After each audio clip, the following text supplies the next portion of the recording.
Okay, so he has gone gas pool. So he has gone. Yeah. Okay. So he's gone for a gas pool opening. Okay. And he's just gonna stop at a very low drone count. Okay. Cool. Cool. Okie doke. So first things first is you don't spot these zerglings on the bottom side of the map. So if it was 13-12, obviously these zerglings you've got coming out are kind of spreading out, which is great, which is checking for it. But you've also only built 4 zerglings. Oh, that's okay. I build 4 zerglings a lot of the time as well. A lot of people like to build 6 to be safe against that. But yeah, second overlord, you'll notice pros always send that out on a different path from the first one, something which I lazily forget to do sometimes as well. Yeah. So is that something you do sometimes? You send it out? I did send it around a slightly different path to see this, like around the watchtower, but I didn't send it like all the way around the other side of the map. Right. Usually they're gonna. So maybe I'm just. Continue. Maybe I'm just on the wrong different path. Yeah, I think if you came to here, see where I ping? Yep, sure. I think if you go there and then you kind of continue up to probably there would be the normal kind of position. And the first overlord just goes over here? Yeah. Or the other way around, but I think it makes more sense. Like, or if your second overlord was scouting the top side, because you're kind of just choosing a lane to check, right? Either top or bottom. Yeah, sure. Then it Okay. would rotate to there, and the first overlord would go down towards the third. But yeah, just to give you a little bit more, like vision there, and even if you only went to there, and then changed directions, I don't think you'd spot these early zerglings, because he's like, you might catch a glimpse of them. Actually, you'd have a good chance of barely catching a glimpse of them. And if you went a little bit deeper, we can say, well, you know what? Maybe to catch pool first zerglings, you could even go all the way to there before curving upwards, and that would be fine. So, in terms of this, your baneling nest is very exposed. So normally, in a normal situation, it's a great baneling nest position. But if we look at things, was there any warning? So let's look at your vision.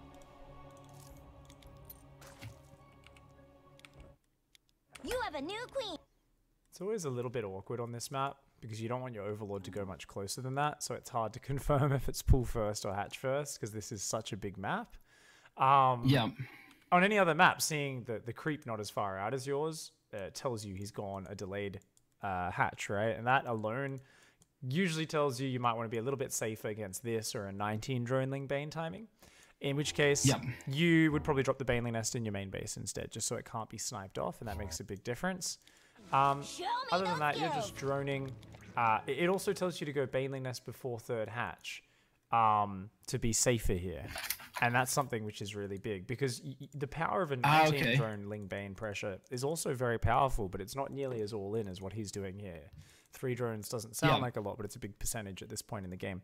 So, yeah, definitely trying to figure out if it's pool first is always something we want to try and do. So what we're going to write here is second overlord. Okay, so replay points. By the way, guys in chat, if there is a Masters 1 Zerg, hop in chat channel Pig on the EU server, and you can help us by playing a few games against John here, and that'll be awesome. Ugh, sorry, keyboard tangled up. There we go. Got my cables untangled. Replay points. First one, second overlord. Always check a side path before, moving to position. Moving to spotting position. Okay, fantastic. Just kind of gives you a bit of a higher chance of spotting anything cheeky.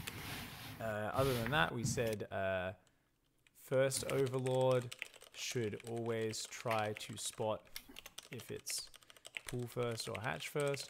So maybe you do want to move it just slightly closer, just to check the edge of creep always. Okay.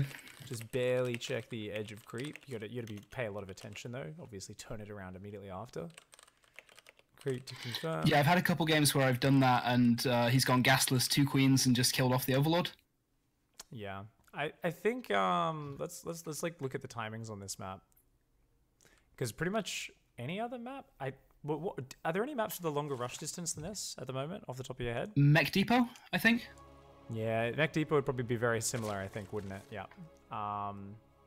Mech Depot's a little bit easier to check though, because it has got that narrow ramp out front, the natural, so you can kind of come in from like the north of it or the south of it, like the angle, and it's hard for queens to get down and actually catch the overlord. So Mech Depot's a little bit safer, whereas here you're kind of to some extent out in the open. Okay. Let's go back. I'm not really sure about my overlord positioning on Mech Depot, but the other replay is Mech Depot, so cool. We can look at that. So, yeah, I mean, in terms of overlords, you've gone hatch first. You're double queen pops right now, so yeah, you'd lose the overlord if you check it. Fucking Ascension, man. Alright, Ascension will be the exception to the rule, but other maps will make that rule, and we'll see how it goes. So should I be looking for the forward banelings with my zerglings? Is that how I should tell that it's aggression? I mean, you normally do want one zergling to go directly across the map as quickly as possible to help you confirm what's happening, and looks like you've done that. Other than that, I mean, you basically just, you get information at this point. Okay. So what we can say here is, look, this is a specific scenario on this map where it's really big. You don't have information if it's pull first or hatch first. How can we make you a little bit safer here, especially on this map? We can just say, let's always go Baneling Nest before third hatch. Doesn't really change your build order too much, but it will actually make you a lot safer, right? So Ascension to Aya, always go Baneling Nest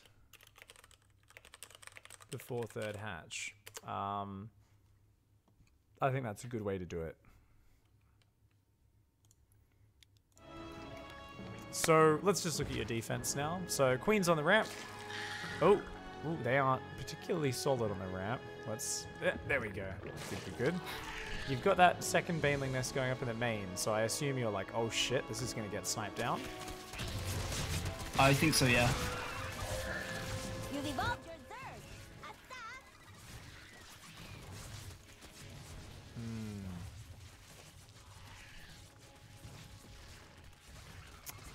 This looks like a pretty textbook hold. You should win this game, shouldn't you? Oh, no extra queen started in the main, I guess. Oh yeah, I'm really bad at that. For a moment, I'm like, there's something wrong with this replay. I'm like, there's something missing, but I don't know what it is. It looks like a normal replay. I have hidden information on. It's a special overlay for like testing casting without minerals and supply. Okay. So I can't see minerals and supply right now, which is why just then I was like, a little bit confused. Making more banelings. Okay, so you could have started morphing these banelings a little bit earlier. I assume you have no minerals at this point. I think I might have just been late.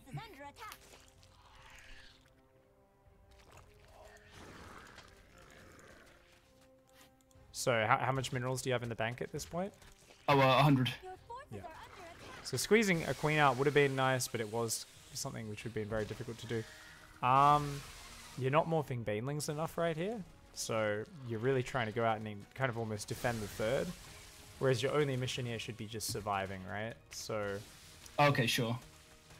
You could have hung on here and stabilized. It would have been a hard journey since you don't have any queens out, but equal workers, it is definitely a little bit of comeback potential you had here. So no need to go out there and fight out in the open. But what we can see very simply here is if you had the Baneling Nest before the third hatch, this would have been a much easier hold. Even with the Baneling Nest at the front of your natural, you would have just been like, yep, like there'd already be Banelings morphing, if not now, in the very near future. And yeah, by the time the queens are starting to get low, you would have Banelings finished, right? Even as it is here, you could have started morphing Banelings a little bit earlier, right? It's just he was kind of already breaking through. So even just 10 seconds earlier makes a massive difference here. Is it a good idea to morph the Banelings on the ramp to create a block? Depends on the situation. I mean, it can be as like an emergency measure. Sometimes though, it can block your own hatchery as well. It can block you from kind of moving down to defend the things on the low ground. So yeah, I would only use it in a special circumstance where I say, right here, it makes sense. I wouldn't use it as the default. Yeah, I did mean like 2 Banelings alongside the queen. Yeah, that can work, but yeah, it just totally depends on how you prefer to do it. I don't think there's anything wrong with doing that, especially if you're like very starved for units and you just need time. It can be really nice. Okay. Just make sure you obviously don't morph all the Banelings next to each other. Nothing worse than Yeah, of moving course. 6 banelings next to each other and losing them to 3 as cocoons. Cool. Okay. Otherwise, you know, pretty good execution of the build. That's all fine. That looked okay. Kill. Cool. All right, show me the next one, and let's quickly look through one where it works. We'll look through that really quickly.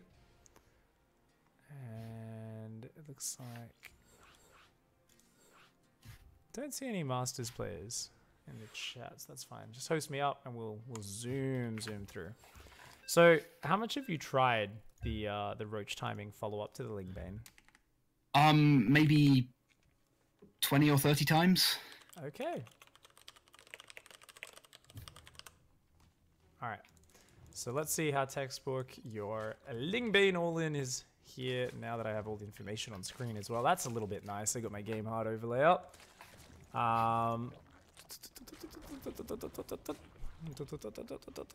There we go.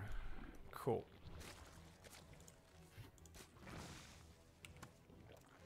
Okay, so you've gone across the map with some Zerglings. You've got 2 Zerglings still kind of just chilling out on the edges. Those Zerglings go in, see a Baneling nest, and not too much else. You've gone up to 33 supply, you've started an Overlord, and from here it's non-stop Zergling Baneling. So, you do try to get 4 Zerglings across the map here, but they are intercepted. So, you're not going to have the advantage of any... Oh, I guess if you win this fight well enough, then you can still hide these Zerglings wherever the hell you want. Good job. Good Yeah, job. I was pretty lucky. I don't know. I don't know if it's even luck. It's just usually, you know, the other player puts a little bit more effort into that fight. The opponent, like, takes a slightly bad angle at the start, and then it's like, yay. My Yeah, I think he was move commanding for a little bit too long. Banelings. Tons of Banelings coming in. Cool. Lots of Zerglings. And, yeah, okay. Pretty good focus. Banelings should just go into the main here, I would imagine. Yeah. Like, I might grab one Baneling and leave it in the natural or blow it up on the drones there, but yeah, let's go for the juicy targets. Yeah, I really like holding the ramp with the Banelings so he can't reinforce. Nice. Good split on your Banelings as well. I like how you ran 2 around the right-hand side ahead of time, you know, preparing for a potential drone runaway. When you force your opponent to just spread all their drones out rather than run them away, or you look for the big punish on the big drone runaway, it's just, yeah, super clean, super easy. So this was pretty damn good. Now, what we're going to notice, though, is... So one thing is you are just rallying into the fight. So Yeah. my technique, and everyone has their own way of doing it, so this is not 100% right, but the one thing to watch here is because you've put so much focus on this Lingbane in the main, your reinforce did lose a little bit of oomph. Now, your injects haven't been perfect behind it, but I'm not even going to criticize that. That's like, they look like they're about the same level as my injects during this sort of pressure, so I'm like, yeah. Obviously, it's something you can always look to be better at, is say, you know, at this timing, right at this moment, I usually don't need to look at my units. Maybe it's like, it could be, right when you go into the main from the natural, where you're like, oh, there's nothing here in the natural to get, and you might find a few seconds. Like, if we watch from your camera, the little things you can always look to improve in this is...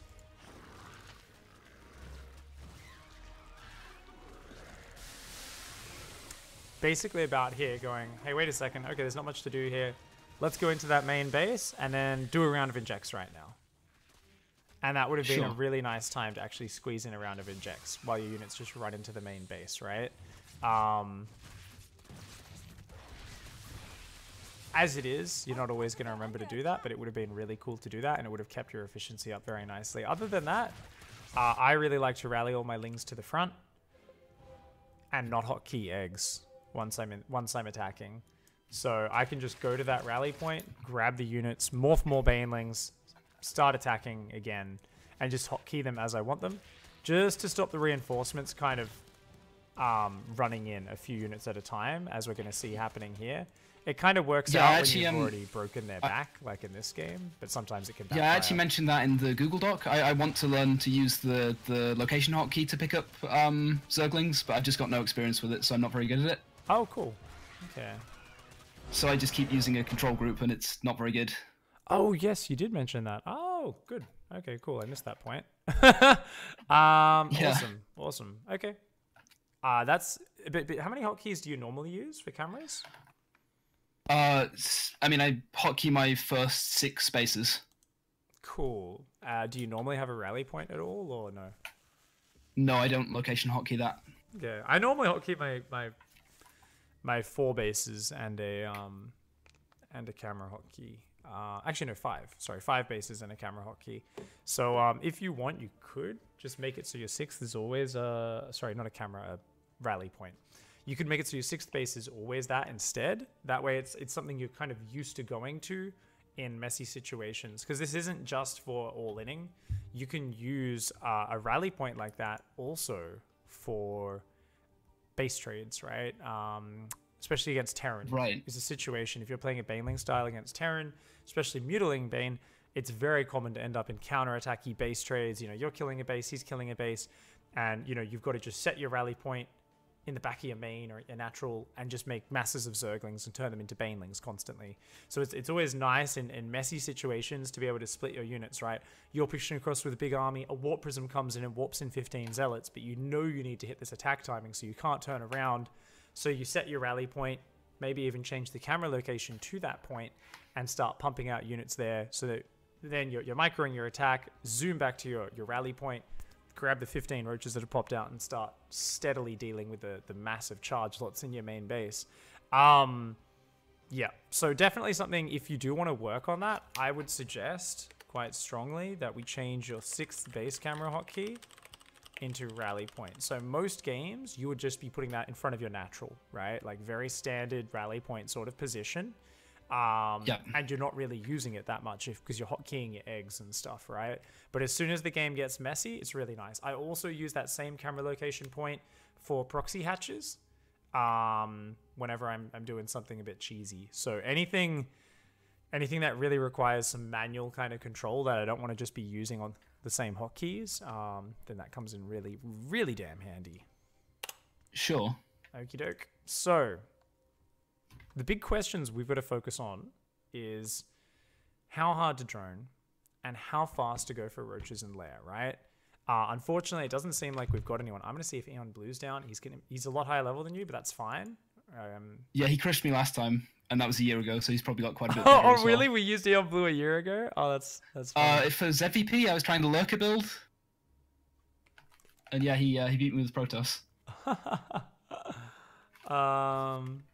Hey man, down for a practice game perchance with my student where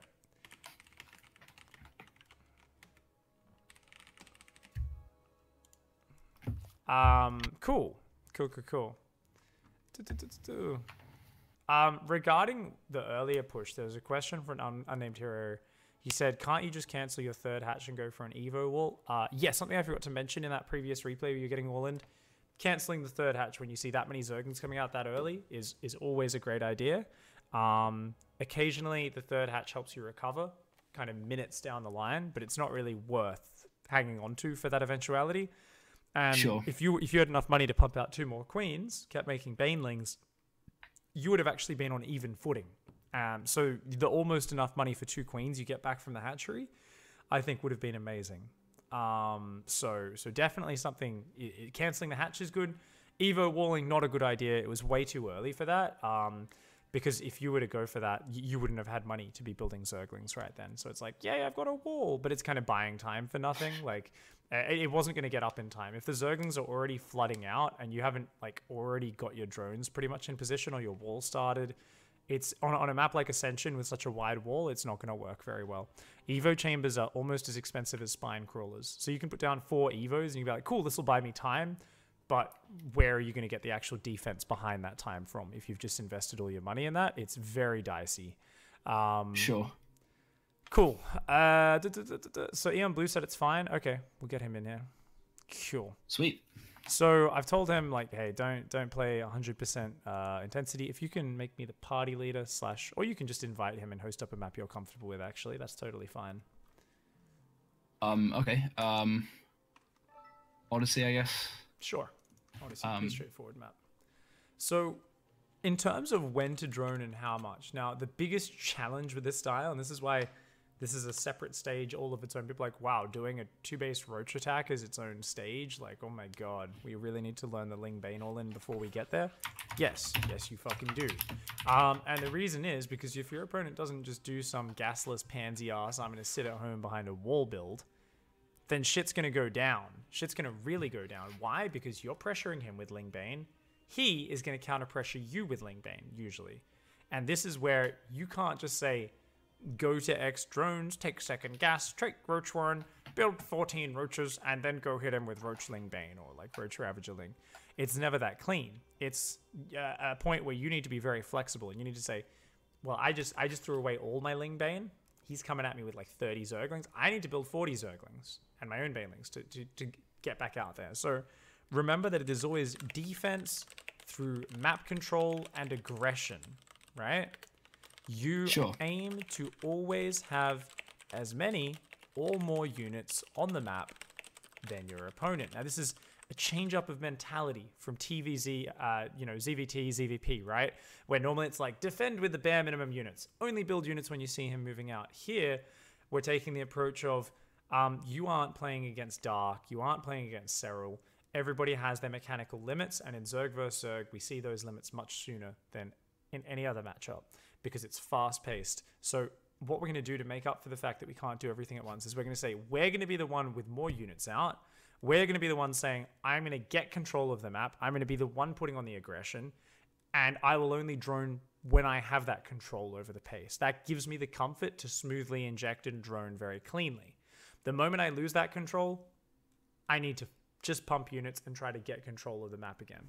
So that's what it's all about. It's about trying to maintain control of the map so that you can actually comfortably drone.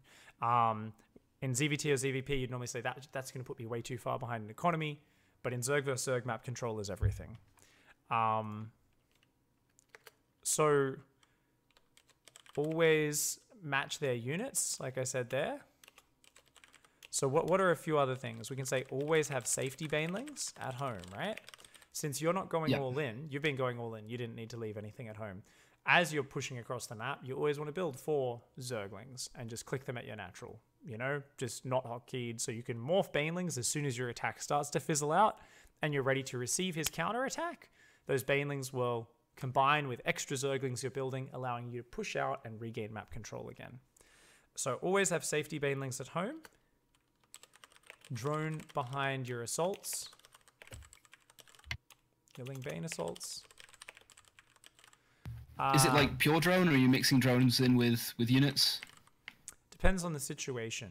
If he is not contesting you, you've got 20 Zerglings and 5 Banelings outside his base. You don't need to build any units. You've got your safety Zerglings / Banelings at home. So why you don't need to build anything but drones, right? You've already invested in way more army than him. But the moment you see that he has more units than you, that's where you need to go back into army production. So that's what your entire intuition and adaptability is focused on, is whenever he can match my army, that's when I need to increase my army output. Okay? Okay. So constantly watching his army. When he can match you or force you back, you add more army. So we're also going to use moves to pull our opponent's attention away. Now, the function of this is normally you can't, because of the way Banelings work, right? You can have 50 Zerglings and 5 Banelings, but your opponent with just 4 Banelings and 20 Zerglings can kind of force you back a little bit, as long as he keeps his Banelings well spaced, right? You need a lot of space to micro to slowly overwhelm that. Pick off his Banelings and then use your numbers, right? Because of that, sometimes you get forced into awkward scenarios. There's a lot of situations where you're like, well, do I just steadily let him push me back to my base? Fuck no. You split 2/3 of your Zerglings off, you run around and you go into his main base with them, right? While he's pushing out into the map. Like, you've got to split off your Zerglings to do counterattacks. You've got to pull their attention away and punish them as well. So one thing is running 2 to 4 Lings into the main base to morph Sneaky Banes. Another one is splitting off anywhere between 6 and 20 Lings to hit their 3rd or run into their main. Another one is splitting off 4 to 6 slings to morph forward Banes outside their base to join up with another attack. You can also use these Banes to catch them on the retreat, which is always a game winner. There's Zerglings run home thinking it's safe, run headfirst into a Baneling you've sneakily morphed on their side of the map. So there's so many little moves you can do here in order to refine what you're doing. But for now, we don't need to focus too much on them. That's a whole bunch of details in your notes. You can read it later, you can study it, you can think about it. Constant shit to work on. For now, I'm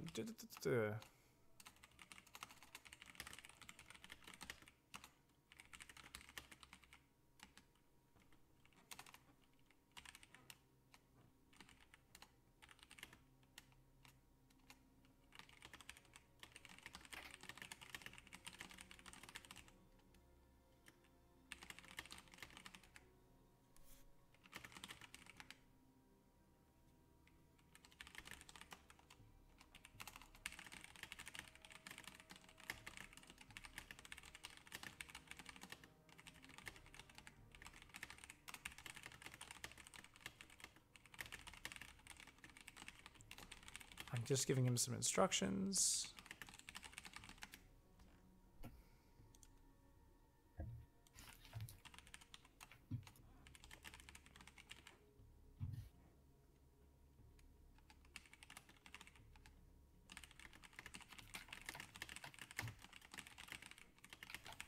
All right, we good. We good. Okay. Go, go, go. You ready? Cool. Yep. Okay, sweet, sweet. All right, so as I said, you know, Ian Blue's a little bit higher than you. It's also Zerg versus Zerg. So you could either instantly win a game or instantly lose a game. Bam, just like that. Let's not get demotivated if anything like that happens, or cocky, either way. That's Zerg versus Zerg. So let's just play out your build. And remember, after you go up to about 42, maybe 44 supply with your first link Bane pressure, you're going into drones behind that. You're getting your safety Banelings out at home. And then the moment your attack fizzles, right, you will just kind of go, ooh, more Zerglings, more Banelings, you know, to keep up your map control. So don't feel like you need to headbutt with your Ling Bane pressure because you're not going as all in as you used to, right? You might only morph 4 Banelings, at most 6 Banelings with your Ling Bane pressure. So just take it easy. You know, it's a little bit more balanced with your pressure. You see an opening, sure, dive on it. But otherwise, it's just kind of like, okay, we're just pressuring, trading a little bit, trying to force a lot of units out of him and keep ourselves safe while droning on up. And of course, the goal is just underneath 2 base saturational minerals, 2 gas geysers going, and then to just pump out a whole big pack of roaches and to go hit him with Roach Ling Bane. And we're going to go completely all in on that. There is no transition, no game plan past that point. Good luck, have fun, my man. All right, cool. So this is interesting, guys, because this is some pretty high level Zerg versus Zerg coaching here. And yeah, it gets very detailed.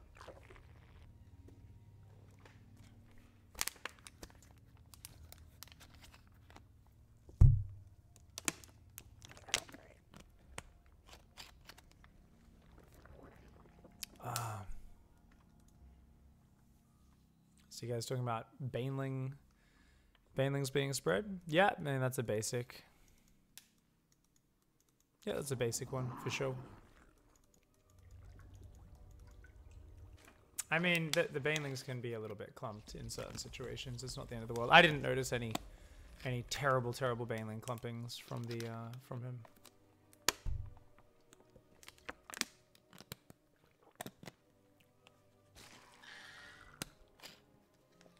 Oh yeah, cute moves like pulling off individual Zerglings to pull their units around can also be very cute. Anyway, guys, we're just kind of watching the details here. He's going to go 3rd base straight into Baneley Nest after that. Yeah. Okay. You're engaging the opponent. Time to raise your APM. So the thing is, like, yeah, you go third base, then Baneling Nest. That's all fine. Seeing the creep there, he knows it's a hatch first.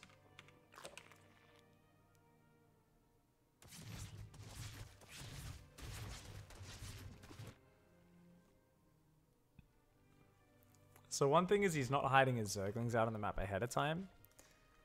And that always weirds me out just a little bit. So I'm going to start writing some notes here. Game 1 Odyssey. Okay. You should be hiding your lings on the map or going in for a full scout more rather than just sacrificing on those drones on the natural. Hey J-Rod, every time I pull up Twitch or streaming, you getting enough sleep? Hey mate, yeah. It's a full-time gig at the moment, mate. I'm taking it really seriously. I'm really enjoying it. Your forces are taking damage. Terrible. I took a 3-day weekend for wedding celebrations for my brother's wedding, so it's no biggie. So I hope he's already rallied a few Zerglings as safety lings here. Oh, good detonation. Oh, no. There we go.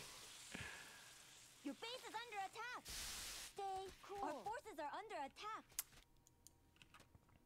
So he forgot his safety lings. No, I'm not going to tell him anything, guys. Why am I not telling him anything? The reason is very simple. It's fast-paced. It's action-packed. I don't expect him to be able to deal with it. Now, he did use control group stealing there to split off some lings, which is awesome. Oh, good hit. Now, he's not going to be able to get anything done here. Just taking the fight on the ramp is basically the best he can hope for. And that buys time for the Banelings to get in the natural, which I think the Queen is going to block. Really good defense there by Eon Blue. But, yeah, well played. Well played. So the problem right now is still no safety Banelings. All right, we're gonna speak up. Okay, make a lot more Zerglings for now. Yep, just to make sure you can get the map control. Like one more big round of Zerglings, and then you can go back to that droning. You're doing really well. Keep it up. So this is the moment where players tend to go, oh, I should keep droning right now. He really needs to get the second gas as well.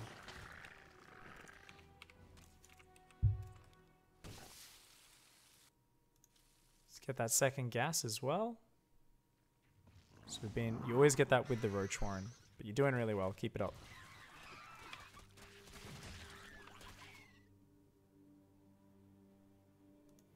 And no more drones, just pure Overlords, Roaches, Lingbane from here. You're doing really good. Keep it up.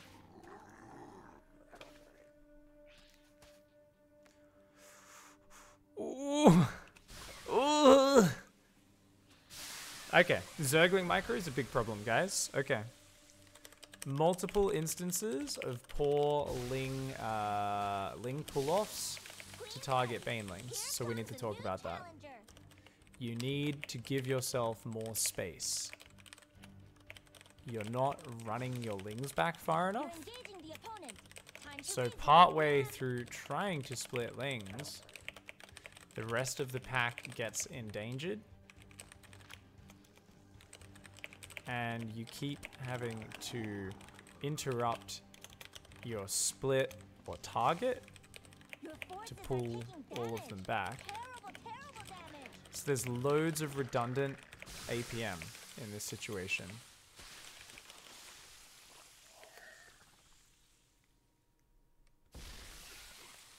Your warriors have engaged the enemy.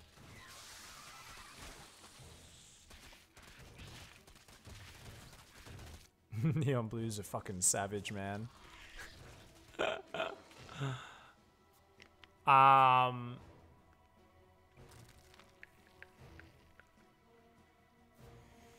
Yeah, that Ling thing with not giving himself enough space is actually massive, guys. It's massive. What are his army hotkeys? You can see them. They're on screen. Can you not see them? Are they blocked?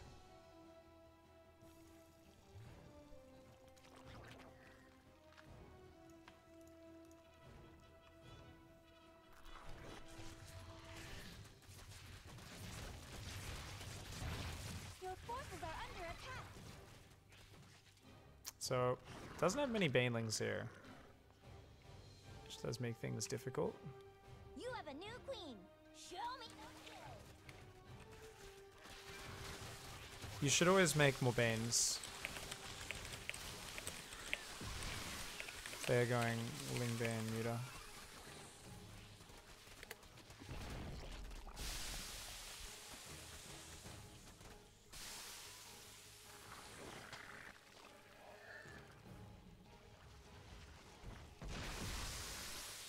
That mineral Now the field biggest thing gone. is going to be his ability to watch his games and decipher what he should be doing.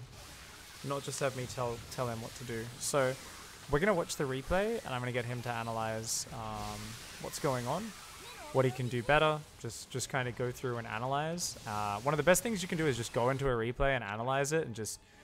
It's not even about just finding things to see where you can improve. That's like a bonus, right? That's like a really cool bonus.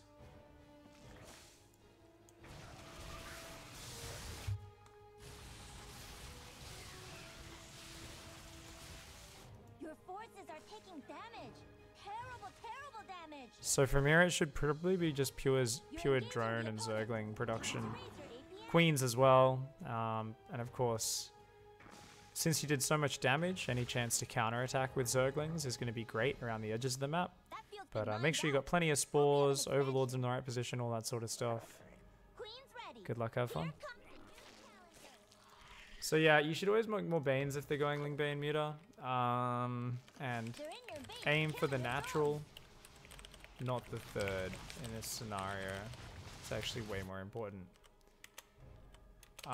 Break it before the spines finish, and mutas pop. Drones are the key targets. Your forces are under attack. Drones are always the most value targets, workers in any situation, just in terms of, you know, cost versus hit points, that sort of stuff. That mineral field's gone. Looks like we're going to the late game.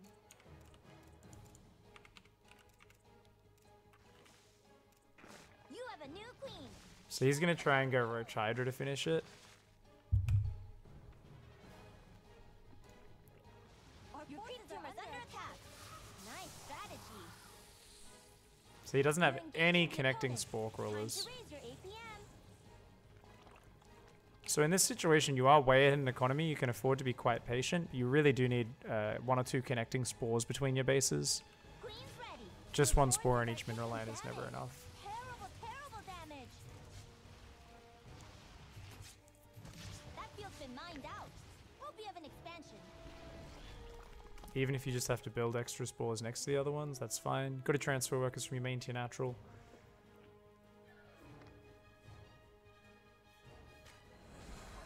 And yeah, you can either go for a big Roach Hydra all in, or of course 2 Infestors. I think since you're already on Hydra tech, going for the big Hydra all in's the better So call. much for your creep spread. Yeah. You know, just be patient with it, and good luck. Make sure you got probably about 18 to 20 Hydras. Probably about 18 Hydras, and then you can start pushing pretty much immediately when you hit that count. Should time out pretty nicely with +1. The warriors have engaged the enemy.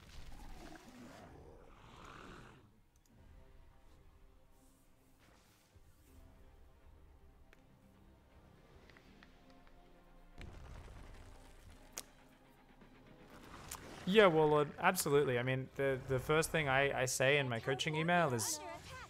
there's a lot of students out there. There's a lot of people who don't, you know, earn as much money, whether because of their job or where they live. You know, exchange rates. Evolution International complete. economy is kind of crazy. So coaching is not for everybody. But the first thing I always say is, hey, here's like a ton of resources you can use to improve for free. You know, I always try to make sure people are aware of the fact that you can improve without having to spend money on coaching. It obviously improves and speeds up kind of the process a hell of a lot, but it's not always 100% necessary.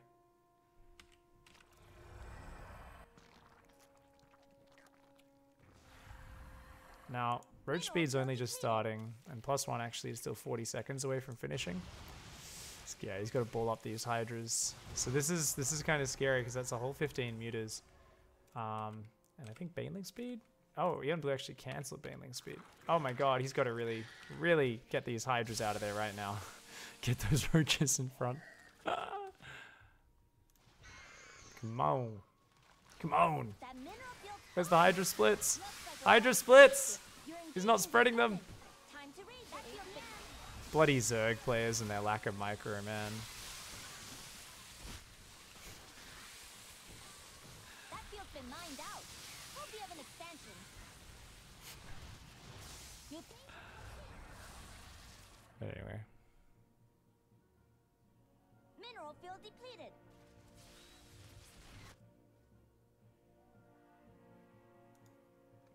Alright, this game could drag on for ages. He does have the advantage and should win from here. He has the gold base up, so let's tap out so we can get into another game. You played well.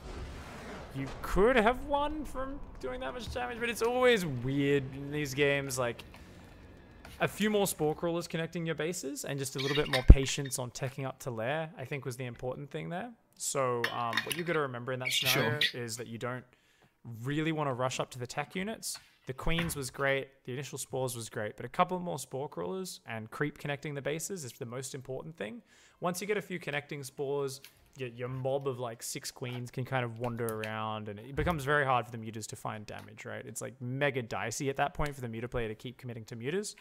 And then getting infestors out, of course, is always like the safe kind of thing to do. But Hydras is fine since you were so far ahead in economy. I think you just needed to secure it up a little bit better and go for a more delayed lair. And then even if you're only like, oh, I'm actually at 3 base saturation and my Hydra isn't even done, I guess I just build Overlords until the Hydra tech opens up. That's fine. So it's more about try to think of it as like just get 3 bases like oversaturated on minerals, because the spore crawlers and the queens cost so much minerals on their own. Then focus on gas, lair, Hydras upgrades a little bit later, but you've got to make sure you don't let those mutas do damage.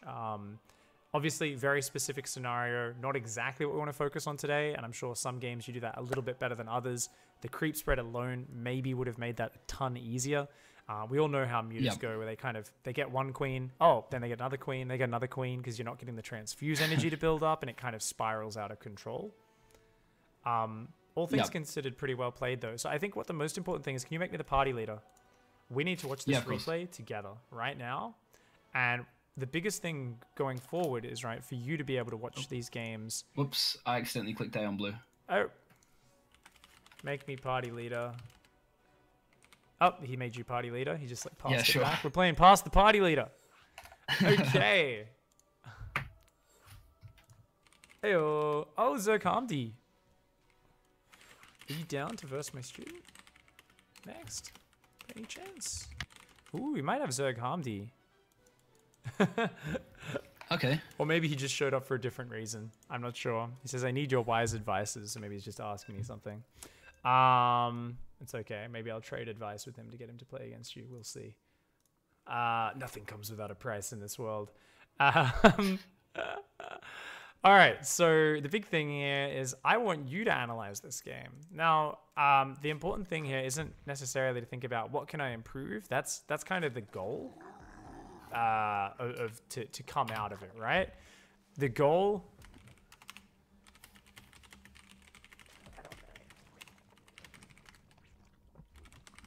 What's up, mate? I'm streaming. Maybe add me on Discord. Pig 061. There we go. So the aim here is for you to tell the story of the game, to understand what's going on, simply to analyze details, and then hopefully out of that we can identify the bigger things that have gone on. So I probably should have actually made you the host so you could fast forward and rewind, but I'll just take it through at a leisurely pace. So talk me through everything, and you know, obviously with an eye for things you can improve, but just talk me through how the game goes. Okay, so I think it's pretty standard so far. Oh, I see a few more drones, sorry, a few more lings than I would expect.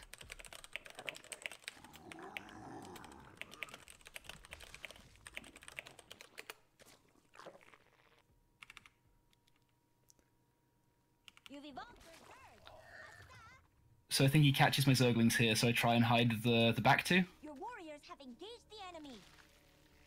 Good job.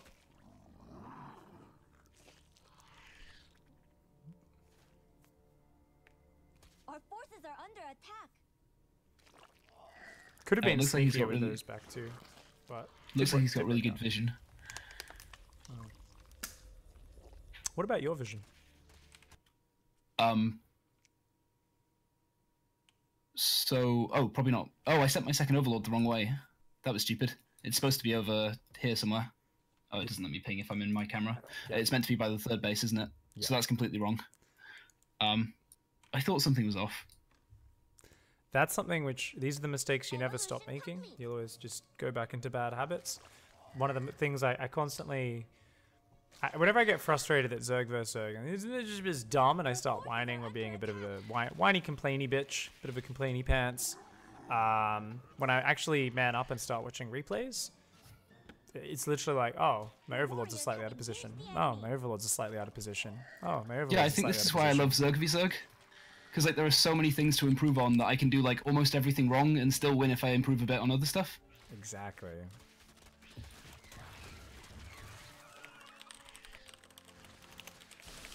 Okay, so at this point, we can kind of stare at the aggression and look at the camera, but you can also look around and is this the correct setup right now? Is this exactly how you want it? Is there anything missing? Your forces are taking damage.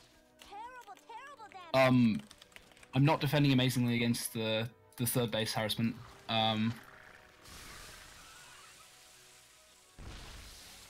Overall, you were handling things okay, but what about before the aggression started back here? So you flood out with Zerglings? Were you prepared for any sort of counterattack? Oh, you mean I need to leave 2 Zerglings at home? Preferably 4. Yeah, sure. Yep. Yeah, I Because always forget to do that. there was multiple instances this game where you pushed out, which is always what happens in these games. You push out with the Ling Bane, push out again, and you're not leaving those Banelings at home. So if I if I let Eon Blue go 100% intensity, I guarantee you at some point in this game, there would have been Zerglings go to everyone's camera. They would have found a way down here. Sorry, can you see the signals? I can't see them. I am in everyone. Yeah, they're not showing up for me either. Maybe if I just go into my camera, go back to everyone's. They're just derping. Whatevs. Basically, I can open up the stream and look if you want. nah, it doesn't matter because like they're not even showing up yet. He would have come down the bottom. All right, sure. You know where your kind of fourth base is below your main. Zerglings would have ran in there and ran into your base and killed some shit. 100% because you didn't have any Banelings or anything to stop that, right? So that also brings up once again vision, and this is something which is a little bit different on every map. But this Overlord out front, your natural, is actually not in the best position. Yet again on vision, that Overlord could be to the left and down a little bit. Because you want to be seeing... Where his is? Yeah, pretty much where his is. Yeah. Even his one, I would actually put up a little bit more, but you can see he's actually got a second Overlord also watching that same counterattack path, because he also has been scarred by Zergling counterattacks coming through that exact same angle that I'm talking about. And if you look at his defensive setup, even when he's out on the map, he's always got Banelings at home, and he's got those 2 Overlords in position. So Eon Blue there, you know, you can tell he's really trying to get that vision outside his base. So your vision was pretty good, but it could be better, right? So this Overlord out front, your natural, just down into the left a bunch, giving you a bit more warning of Zerglings coming in. And I guess preferably these next Overlords, like this one sitting out front your natural, preferably there'd be one sitting on the tower above the gold base out front your third. Okay. Just giving you some warning of that stuff, right? Because the more vision of the Ling Bane fights, the better. So because of all this, you lacked vision out front his third, which is a key fighting area where you constantly skirmish this game, which means you need to waste more attention on your Ling Bane because you don't know if you're going to be running into enemy Banelings. You look at Eon Blue on the other hand, he has 1 Overlord spotting the front, 1 Overlord spotting his aggressive point towards your third. He is lacking an Overlord in the middle of the base because he's instead opted to have better defensive vision, which is just a personal preference choice. Either's fine there. So Overlord vision we can really just refine, and this is something for every map you'll find, especially with new map pools, you start to fall into bad habits on them because you're just not quite as memorized with where the best spots are. So whenever the new maps come out, always spend a little bit of time looking at each map and going, okay, where can I have better vision in ZvZ? So thank you for the host, Blizzard. Blizzard ANZ, appreciate that. Okay, so we've talked about that. Safety banelings could have been at home, right? You could have had better Overlord vision. Let's go back to this Lingbane skirmish. Once again, just keep analyzing from your point of view. Time to raise your APM. I think I was overdroning here. They're attacking your Yeah, he's base producing now. 22 Zerglings and I'm just producing Forces are drones. under attack. You do still have a forward position though, right? So you don't know he's producing this many Zerglings yet, right? Yeah, sure. So realistically, if you had some safety banelings, this would be fine. There's always a turning point where you realize your opponent has a ton more stuff than you. Oh, so you kind of start producing stuff and you run home to defend? Yeah, like you can't keep them at his side of the base, right? Because there's a seesaw. Yeah. So this here, like when you saw that ton of Zerglings still on the defense, even after you got a few good Baneling hits, that would have been the moment there where you start going, oh, non-stop Zergling production, which you kind of did here. So you kind of did it well. The only real thing you were missing was the second gas. At the same time your Roach Warren went down, always make sure you line those up. It's Roach Warren and second gas. Otherwise, Sure. you'll often end up in this scenario with not enough. But yeah. I think I because- also forgot to put them into gas for a while, which didn't help. Yeah. And the thing is, it gets messy and this stuff happens. And 58 supply block, something we know very well with this style. You'll hit it a lot. It happens a lot. It's fine. You know, you'll improve at these things as you go. But that really is the most important thing, though. Like we said, is okay. Oh, your attack fizzles out, and that's when suddenly you go, oh, fuck, I need more Lingbane. I need more Lingbane. If we go back to that little moment there, can we say, could you have maintained the pressure a little bit better? Well, maybe you could have at this point. Maybe running these Zerglings in wasn't the greatest, right? It didn't really work out very efficiently, did it? He has a 58 No, it was supply pretty bad. block as well this game, he says. That's funny.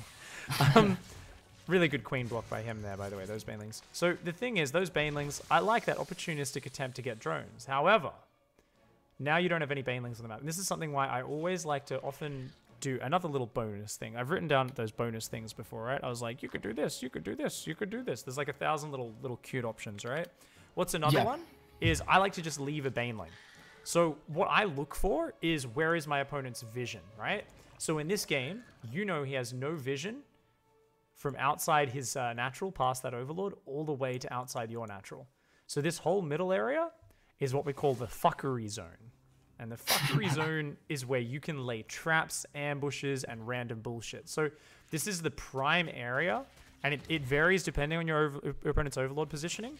But if they have it like this, you can just say this whole middle of the map is where randomly having a sneaky Bane hanging out is going to be beautiful. And preferably you'd have it behind an Overlord. Why?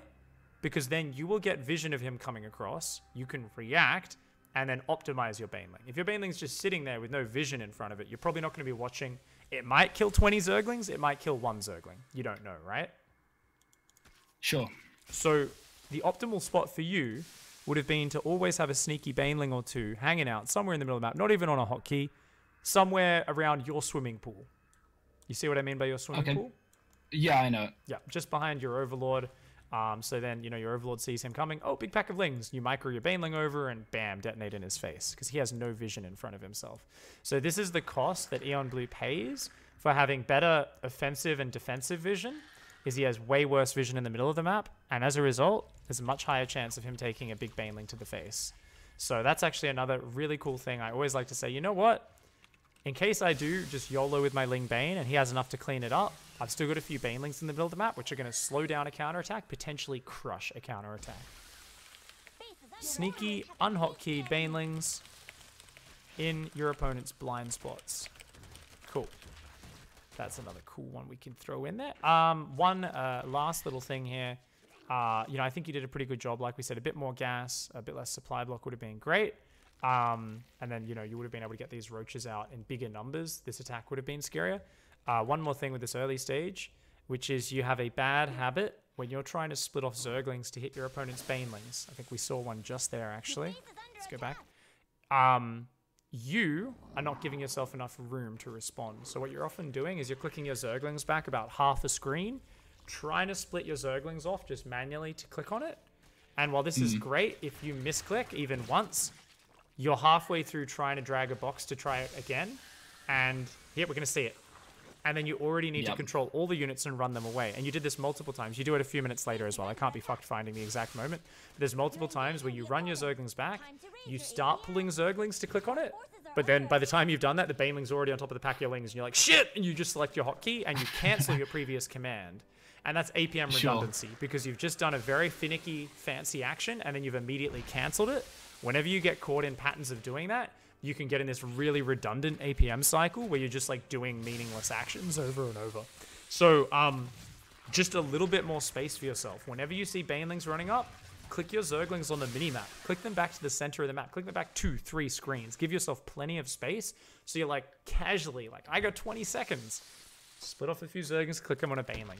Split off a few Zerglings, click them on a Baneling.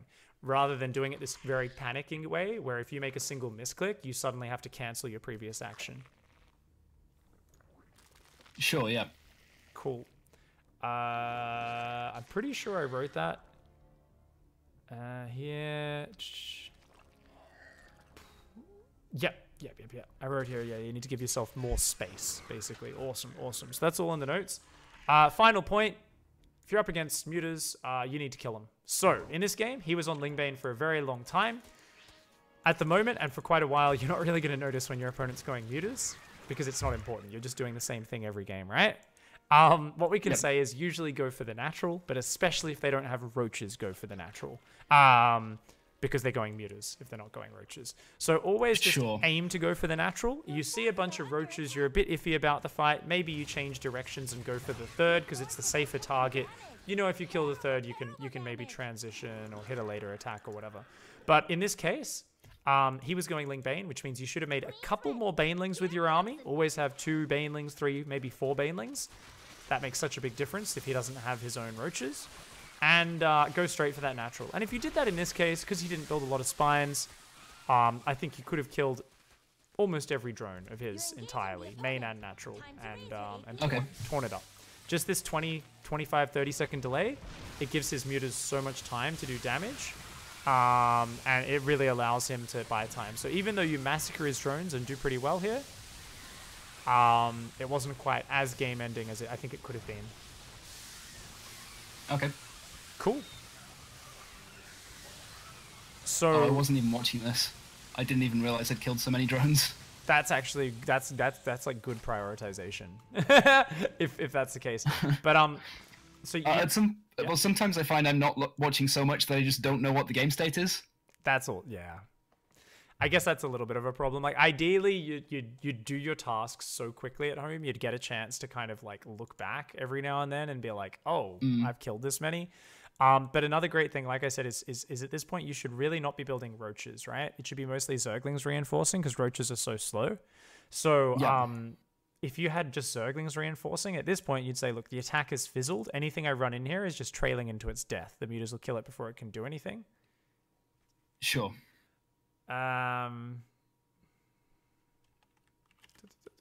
So yeah.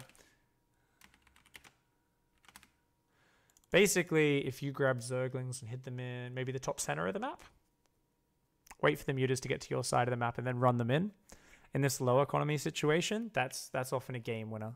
So yeah, because if those Mutas move out at all, then they're screwed. So what you can actually do in this scenario is not build spores. And this is like the fucking weirdest thing to do.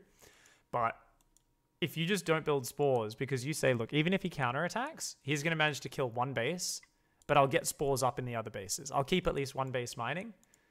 And if I've done this much damage, he will not be able to defend my Zerglings. So as long as you've actually still got a big pack of Zerglings or you're still building Lings, his Mutas actually can't come across the map. As long as you just hide your Lings out there, if he comes out, it's game over because Zerglings will massacre his workers twice as fast as his Mutas can kill your stuff. You get up a few spores, you're safe at home. And this is something where those spore crawlers are valuable. Why? Because you know you're going to need to invest in spores and a lot of queens eventually. But what you need right now is drones more than anything. Sometimes people even pull off gas in this scenario temporarily just to get a mineral boost. And it's like, just drone. And sometimes people will still just throw down a spore or two. But you can't throw down all the spores, all the queens, all the connecting spores at once because you just don't have enough minerals. Exception being right now where you do have a lot of minerals. But normally, yeah, I was failing to spend them. I think it was because the gas was so late. Yeah. So it was short on Roaches and high on minerals. Exactly. But normally it would definitely work out that way. So, yeah, definitely Zergling counters are great. If you didn't keep building quite as many roaches, that would have been pretty awesome. Creep between the bases. You know, he did build some Zerglings here, but imagine if you had 20 Lings that just ran into his base when you saw these mutas hit the center of the map. Like, even if his Lings and mutas go home, you're going to kill so many drones. Like, what can he do? So, that's definitely something to keep in mind. But I think the most important stuff is that early game. Let's hop out of there. Excuse me. I think a really good game from you. I think the weird part is balancing leaving Ling Bane at home, like a couple of Banelings at home, doing these little counter attacks and things sometimes, and not always forcing your way in. So I think the main thing here is to kind of keep playing the way you did there. Just get the second gas at the same time as the Roach Warren. Try to leave a few more sneaky Banelings in the middle of the map. Try to always keep some Banelings on his side of the map, just to, so even if your attack fizzles out, you get a few Banelings backing it up. Overall, it was pretty good play. Second gas at the same time as Roach Warren and go straight for the natural with your attack. So I'm going to write those points down because I didn't write those down before. Second gas at the same time as Roach Warren. Always aim for the natural with the attack. Very nice. Okay, so I'm gonna make you the party leader. Post up another map you're comfortable with. Could just be Odyssey again if you want. Up to you. Sure. Oh, whoops! I clicked a replay button rather than the map. That was clever. There we go.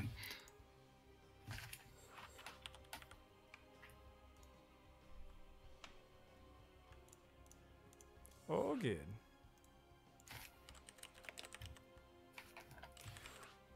Should we start?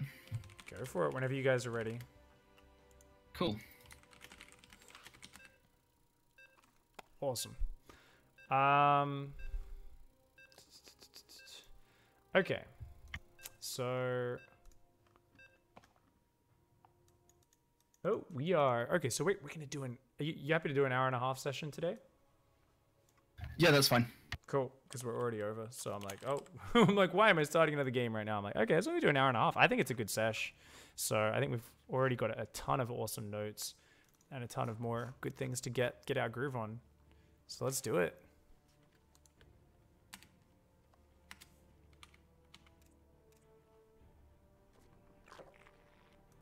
Good luck, have fun. For you guys looking at what we're focusing on in terms of build order, guys, stage 2 ZvZ. Roaches. Roach timing. Check it out. It's linked up. Linked up in chat. I'm sorry I didn't link it earlier, guys. Do apologize for that.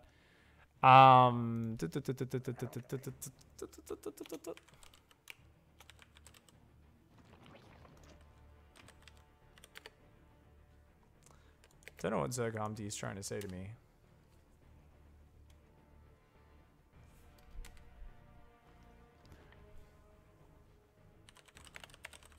What's up, mate?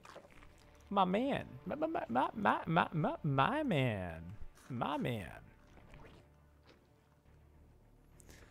Okay, so let's go find...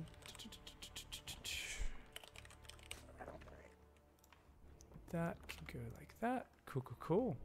So we're just going to play this game if it's a long one. Maybe one more afterwards. We've only got about, I think, like 13 minutes left or 17 minutes. What is it? Trying to... We have... Yeah, we've got like about 18 minutes or so. So we don't have a massive amount of time, but we'll see how we go, guys.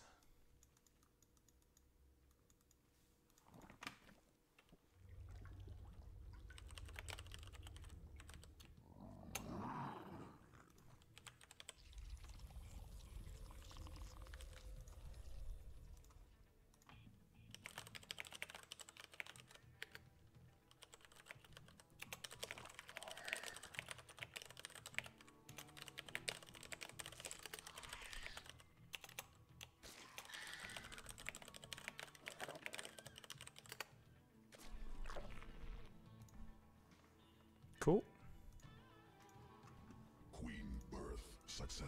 Okay. When should you start using the next stage of ZvZ, says Diamond Tie? Oh, whenever you feel ready for it. Whenever you feel like you're bored of learning what you're currently doing and you want to move into that. So, looking at Eon Blue's vision, guys. Yeah, you can see Eon Blue's going for a pretty similar spread. Let's take Man Bear Panda's vision here, since he is the person we're coaching. He's going to be coming forward. Yeah, I'm quite happy with his vision right now. That's fine. Awesome. Cool.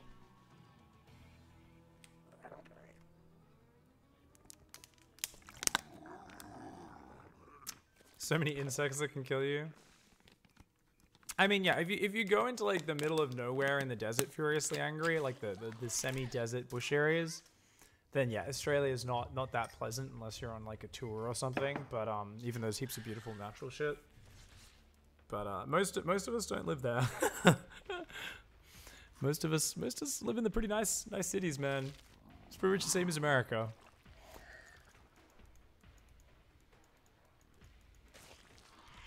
They're attacking your base, you know. Blink DT, can't understand why you'd get it. Oh yeah, it's like mega niche, man.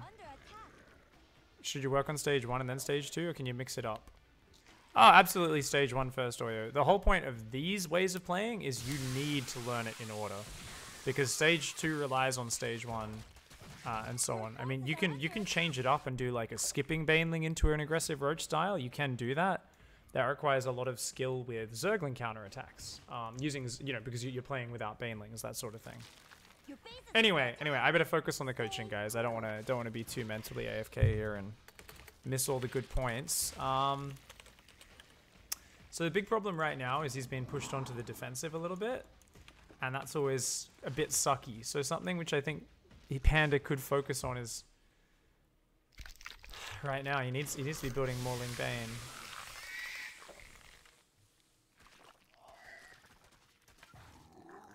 Keep building Zerglings and Banelings. You got to get back out on that map control. You're doing good. Keep it up. Your forces are taking damage. So he's got a second gas. He's got more drones than he'd ever need.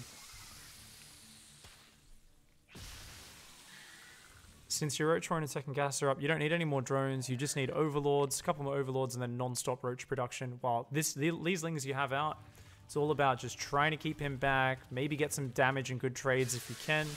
Doing really well, keep it up. So here we see this time he's clicked his Zerglings back a little bit further. He's given himself a little bit more space. Still not as much as I would like to see from him, but better than before. I'd like to see him click a little bit further back there, but this is acceptable.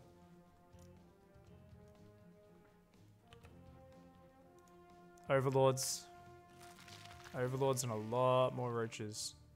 So often you want to bank those Roaches up a bit, wait till you got about 10 and then go with them. But for now, since you're already rallying, you can just do it this way. Good luck.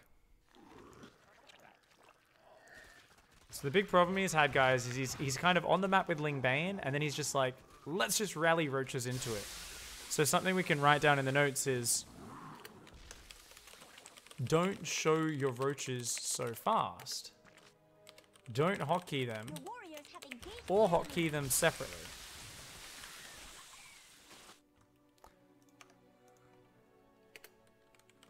Wait for 10 plus, then go.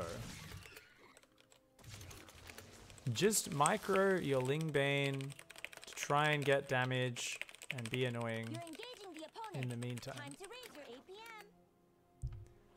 Our forces are under attack. Your drones are under attack. Talk about BM. So one of the cool things about learning ZvZ like this, and a lot of you might look at this, and there's always people who say pros aren't playing like this, therefore I shouldn't play like this. I'm a firm believer in learning the way pros learn, though. Not necessarily just copying pros, but learning in the same order that pros learn and develop. And this is how Zerg vs. Zerg was played for the first year, almost, of Legacy of the Void. At least the first 6 to 8 months of ZvZ was just hatch tech timings, hatch tech timings, hatch tech timings. because it was so hard to stop, to keep up with the pace. Players just couldn't keep up with the pace of it. So it was always best to just play these timings and get really good at them, right? It both kept you safe while allowing you to often just kill your opponent. We saw Violet kill Nurtio at IEM Shanghai last year with some very basic hatch tech timings. And when interviewed, Violet said, you know what? It's so hard because there's so many different aggressive attacks that can hit you, and it's all so fast-paced in Legacy of the Void. The reason I chose to play this way is I feel that sometimes it's easier, rather than trying to defend and block all the potential things that could come your way and have to react to everything, it's easier to just choose one attack and do it perfectly because you know exactly what you're doing. And often you can just kill your opponent with this sort of thing. And I was like, yeah, absolutely. That's like totally my view. And I love hearing it echoed by a player who, going in as a big underdog, Violet against Nurtio, managed to take down one of the favorites who had just won. No, he hadn't just won anything, had he? Had he just won Valencia? I think he just won Valencia against Meme Lord. Yeah. If I'm getting my order of events correct, which I think I am. So, yeah. The Mutaskins, I know. How funny are they, man? They have holes in their wings. I don't know how they fly. Alright, that's cool. He's held. GG's. You did really good, though. Some nice... Just quick rewind. Don't exit. Don't exit. Don't exit. Just rewind. Yeah, sure. Awesome. Because I figure, you know, we want to squeeze in another game. I don't want to have to sync up fully. That's fine. Let's go back. What comes to mind? What's your feelings at the end of that game? What went right? What went wrong? I had some very good Baneling connections early on. But I think I didn't get a critical mass of roaches out nearly soon enough. Mm-hmm. Some very nice Baneling detonations. Made me very happy. Now, after your first attack was fizzling, notice you didn't have any Banelings at home, so you're still forgetting something there? Yep. So something which, you know, you will get punished for more and more, so try to, in your brain, imagine you just got killed by a random Ling run by, rather than, you know, yeah, he had a scary number of Lings in my, like, between my natural and my main at one point. And this is why I always leave one of those Banelings on top of that main ramp, you know, those safety Banes, even sometimes I'll conscript some of them into the counterattack force. Some of these Baneling hits this game, Jesus Christ. But yeah, so basically you are droning reasonably heavily, right? You've been going up to like 2 base saturation, sometimes slightly above. So you can actually cut sometimes on like 13 drones on minerals on one base, 16 on the other. Go even more all in, right? And that's going to make your attack a little bit stronger. When you're playing the more eco styles later on, you can focus on droning slightly harder to what you're doing now. But just keep in mind, if you do that, you can imagine like this game, if you go to about 5 minutes, it's like, hey, you could actually have like four less workers or something like that, right? Because you get 6 drones on your third. Don't need it. Don't need those at all, right? So yeah, the Roach Warren and the second gas, this time they went down at the same time. You had a better gas bank. And I was like, build more Zerglings, because there was a lull where you kind of were still droning, even after losing all your aggressive units. And this is a trap you can fall into where you say, well, I just took a good trade. I killed a lot of Zerglings. I don't need to build more units. But it's like, nah, man, with this, you always want to have more Lings out there, because that's going to force more Lings out of your opponent. It's going to keep them busy. You did a great job skirmishing with your Lings in the middle of the map, all this sort of stuff. But just a little bit more urgency on rebuilding those Zerglings would have been great.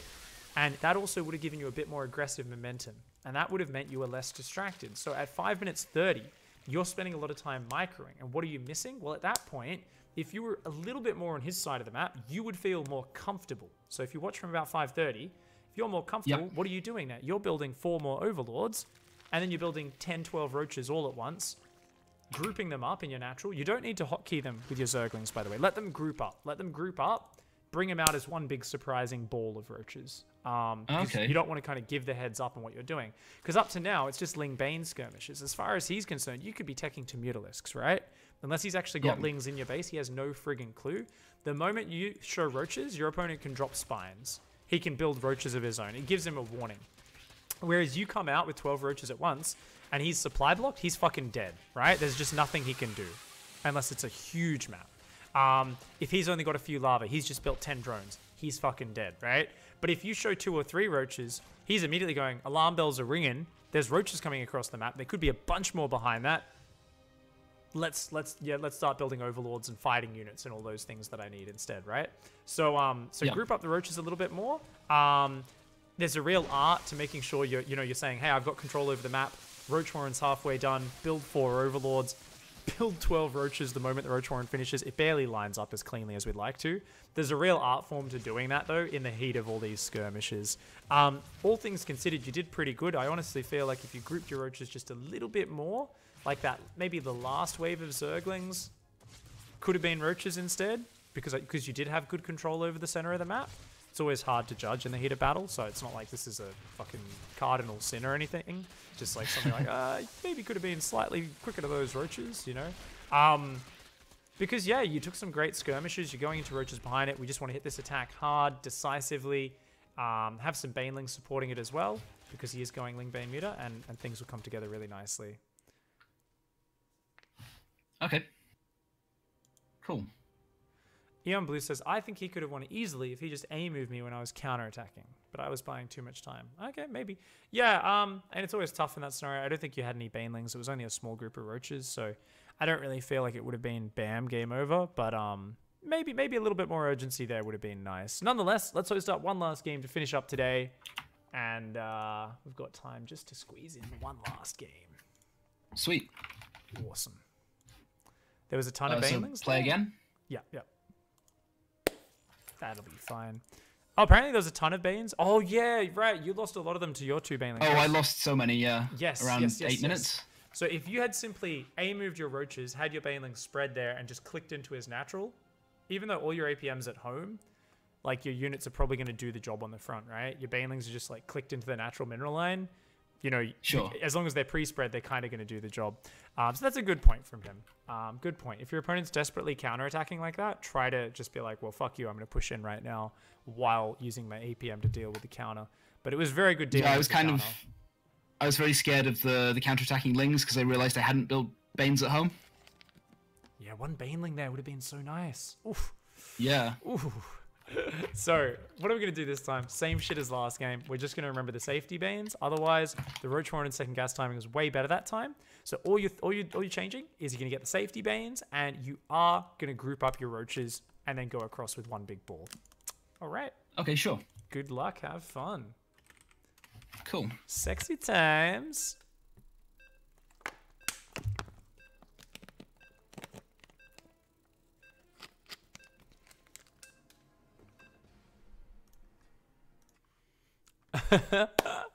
This is how I G up the student, guys. You just gotta fucking like loosen them up with random fucking comments. Otherwise, I get too serious sometimes, and I can feel it like in the way the person's playing. They like get too stiff in their play. I'm like, just say some fucking random shit, and people do well. Hey, AC to seat. Oh, that's awesome. Yeah, that's one of my favorite moments. AC to seat. I've never been quite so quite as fucked from jet lag during a tournament as at that event.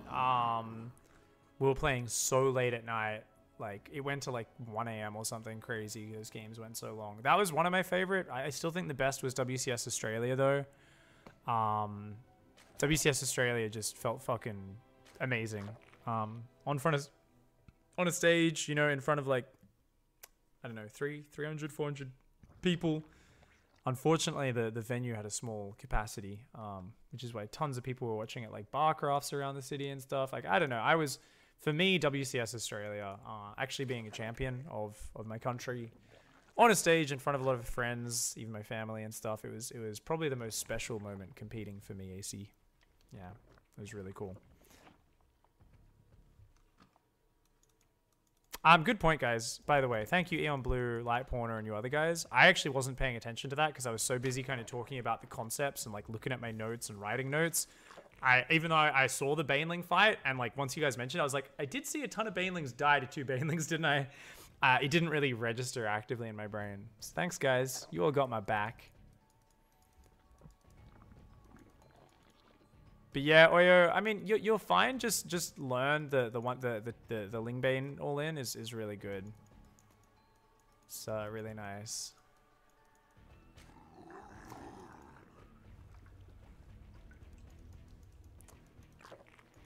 Must have relied heavily on my Zerg gut reactions. Well, you see in the final game against Happy that I go full filth.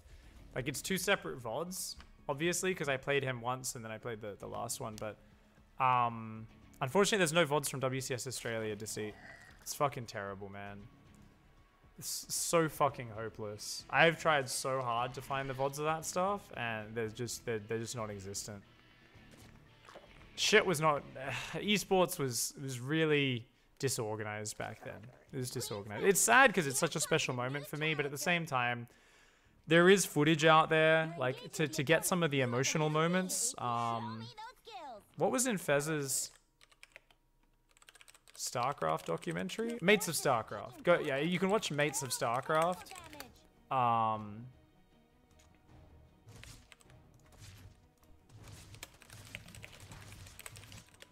I'm not featured in it like as much as I would have liked to be, because there was 2 events in one, and Moonglade won the second one. So they do spend a bit more time focusing on the oceanic portion of it, which I only got top 6 in the day after winning WCS Australia, which is a little bit brutal, but yeah, it's good shit. Good shit. Unfortunately, no VODs of the actual games. I like this. I like this, guys. That makes me very happy. But Eon Blue saw it. I think he saw it with this Overlord, so I don't think he actually dodged around the right as far as he needed to. Alright, let's see how he does this. So so those Zerglings get caught, but he just casually morphs in the middle instead. This is it. Still no safety banes. Make a few extra Zerglings and just rally into your natural as safety banes. Otherwise, you're doing good.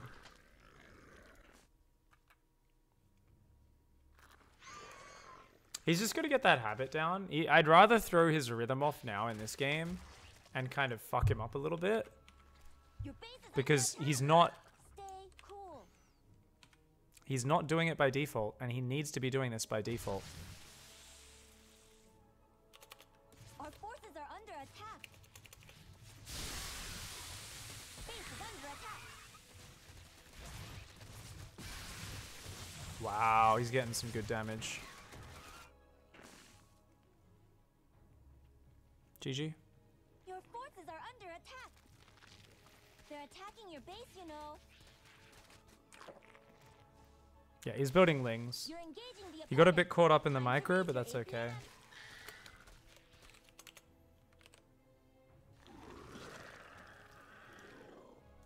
You've done epic damage. Just massling Bane.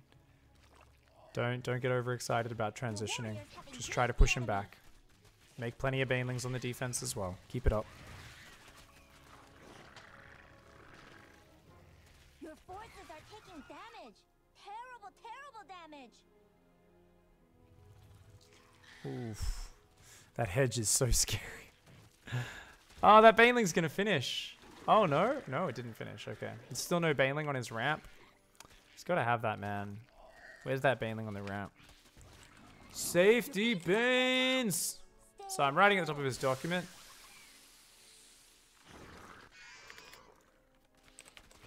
Homework. Safety Banes. Always one on top of your main ramp the entire game. Base is under attack. For every game you skip this, you earn 1 punch in the face to be dished out during your next coaching session. Winky face. Our forces are under attack. Just so he knows I'm not actually threatening violence to him.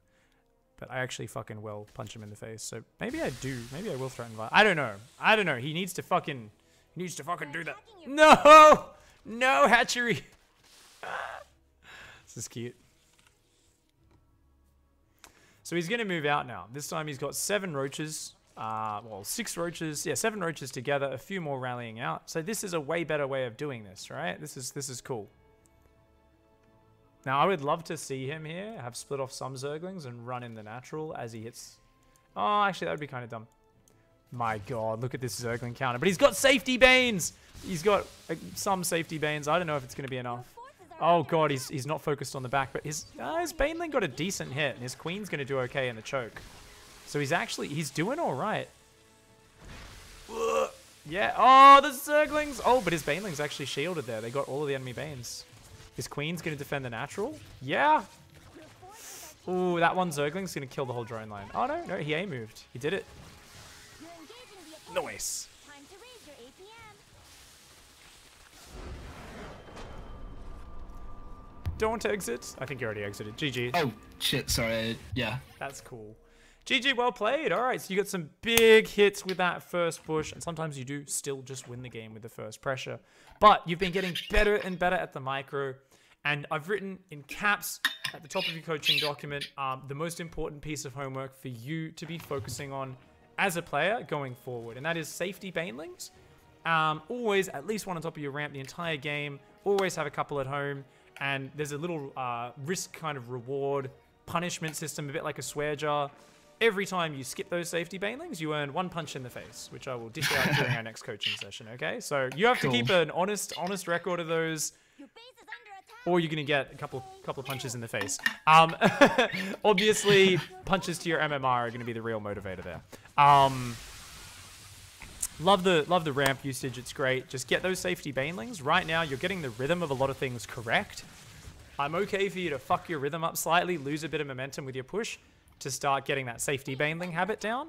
You're already way better with the let's drone behind the pressure. Let's take the Roach Warren in second gas. As soon as the pressure looks like it's starting to fizzle out, or he's coming out with equal number of Ling Bane or anything like that, you're investing back in Ling Bane. This is all fantastic. In this particular game, you should have built 4 Zerglings and just rallied them to your third a lot earlier, because you did take a lot of hatch damage unnecessarily. Sometimes you make a mistake like that, you just get distracted. That's okay, it's not the end of the world. So something people have been pointing out in chat is there have been multiple times this series where you are morphing your banelings all together in a clump. So trying to remember to try and morph them pre-spread a little bit more would be great. To be fair, I've noticed you have morphed them pre-spread sometimes. And there always are going to be moments where in the heat of battle, you do not really have time for a perfect pre-spread morph, right? As we get to higher levels, there are more exceptions to the rules. And as you are, you know, Masters 1 Zerg player, there are definitely times where you are allowed to skip that rule. But there's also times where you're just not morphing them pre-spread for no reason, right? And having them pre-spread will just save you a bit of APM and a bit of time. So good point from Line Porner in chat. Do keep an eye on that. Honestly, you're getting way better at your rhythm.